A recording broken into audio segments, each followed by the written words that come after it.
Yan, para sa ato nagapanguna balita sa buwagang mapuso, 17 anyos nga solterito sa Putotan, Iloilo. Napatay matapos ginapahayag nga nakagat sang ido. Masobra siyang katawo nga may direct contact sa solterito. Ginbakunahan na sang anti-rabies sang Putotan LGU. Ginaimbestigaran naman ang suspected rabies case sa Banwa. Nakatutok, Zen Kilantang Zasa.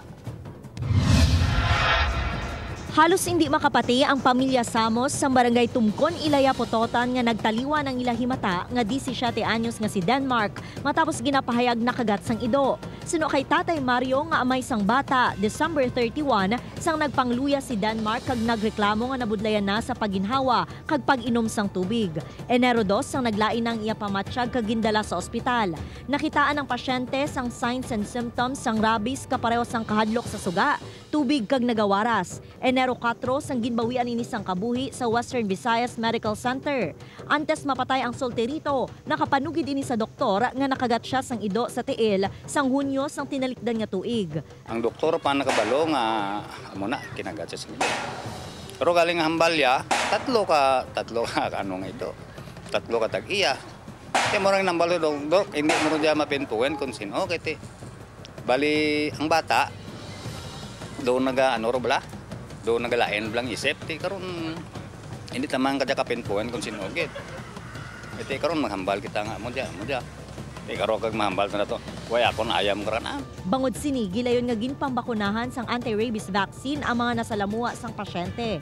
Naglabot sa 120 ka mga residente, lakip ang miyembro sang pamilya kag mga abyan sang pasyente ang ginpangbakunahan. Aminado ang barangay nga madamo sang layaw nga ido sa barangay. Ginapangabay sang barangay officials nga higtan sang maayo ang mga hinuptanan agud hindi makaperwisyo sa iban. Bali ang barangay council nagaano kami hinyo ngang sa tanan namon niya pamuluyo nga kung may ido sila nga pakituoy kami nga himuso nila tapos karon sa hapon gani siguro mga 2 o'clock may vaccine kami disang ido bilog gid nga barangay kay every yearly ginabuhat kita muna.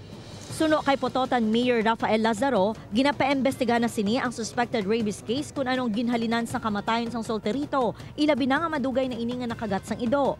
May meeting kami with our MHO, Social Health Officer, Dr. Ramon Dragon, and ang mga stakeholders namon para ma-update kami kag ma-investigate gid maayo kung ano gid ang gin-cause sang tong paglapta kanang sang rabies kay daw gina-question pa na naman kung rabies gid man.